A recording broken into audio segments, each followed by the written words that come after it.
They profit, you suffer. The sinister plan, to steal your attention for decades, get out now. You just wasted 3 seconds, and you won't get any of them back. Not these ones, not the next ones. And while you're processing this information, a few more will be gone forever. But you know what's more disturbing than losing 3 seconds? Discovering that you've already lost years. Not a metaphor, not an exaggeration. Real, calendar years of your unique and irreplaceable life. Researchers calculated the average time a person spends looking at a screen throughout their life. They added it all up. Every scroll before bed, every video you weren't going to watch but did, every time you picked up your phone without knowing why. The number they arrived at, 11 years. 11 whole years, stolen in silence, drop by drop. While you thought you were just relaxing a little after a long day. 11 years that you won't use to build anything, to create anything, to truly feel anything. And there's an invisible, brutal, billion-dollar war raging right now over why you can't stop. 2 opposing schools of thought, 2 completely incompatible worldviews, and the tension between them is tearing our society apart without most people realizing it. On one hand, there's the theory that you're a hostage, a kidnapped person who doesn't even know they're tied up. Thousands of engineers with doctorates in behavioral persuasion, neuroscience, and the psychology of addiction have built a system with a single stated objective: to find the exact flaw in your prefrontal cortex and exploit that flaw mercilessly, without limit and without your consent. Every notification you feel before you hear it. Every like that arrives at the right moment. Every video that starts automatically before you decide if you want to watch it. All of these are microdoses of dopamine calculated with surgical precision to destroy your focus, fragment your attention, and leave you dependent on a stimulus that never fully satisfies. In this view, the algorithm is not a product, it's not a tool. It's a billion-dollar parasite that has learned to live inside your brain, packaging your anxiety, your loneliness, your boredom, and selling it all to the highest bidder in the auction for human attention. You are not the user, you are the commodity. But then the other side appears, and that one hurts more, much more. The second theory looks at all this and says, stop fooling yourself. Nobody kidnapped you. You opened the door, went in, locked the door from the inside, and threw the key out the window. And now you want to blame the building's architect.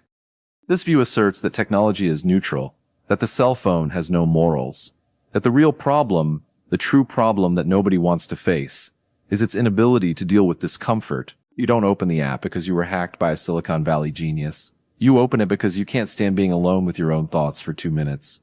Because there's difficult work you're avoiding. Because there's an uncomfortable conversation you're postponing. Because there's a silence inside you that terrifies you more than anything else.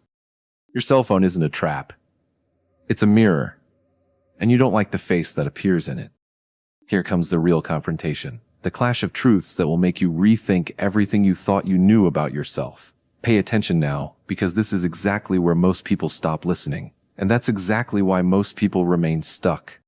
Shock number 1. The system's intention. The hijacking theory claims that social networks are electronic slot machines deliberately designed to create addiction without your consent, just as cigarettes were designed to be addictive before any law prohibited them.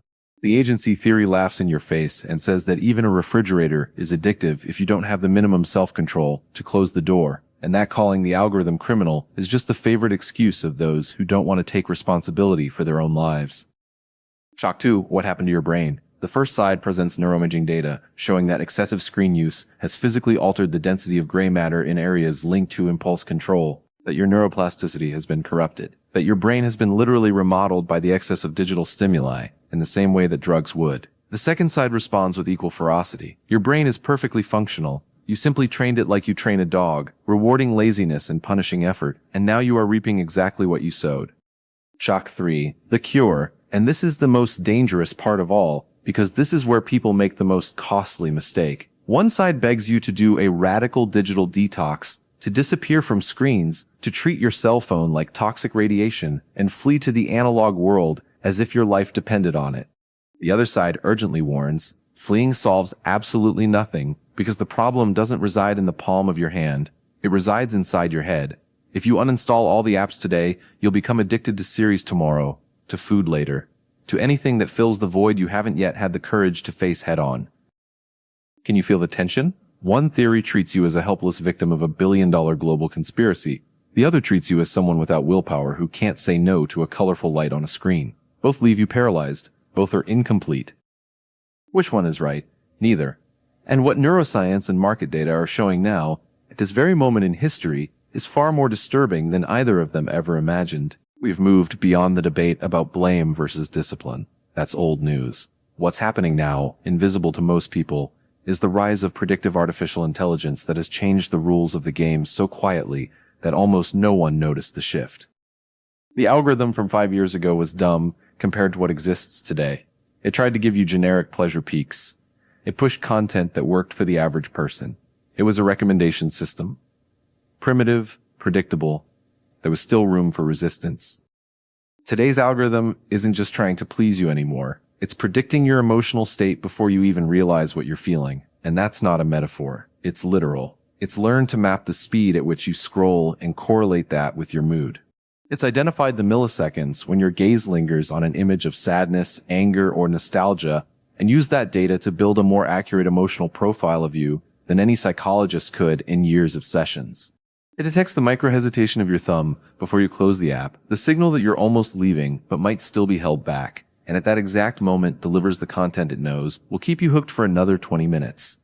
We've reached a point where the discussion about willpower has become almost irrelevant. It's no longer a matter of discipline to close the refrigerator door. It's a refrigerator with artificial intelligence that learns your patterns, follows you around the house, positions itself in your field of vision at the exact moment of greatest weakness, and knows with statistical precision which specific food will make you break any diet in your worst millisecond of the day.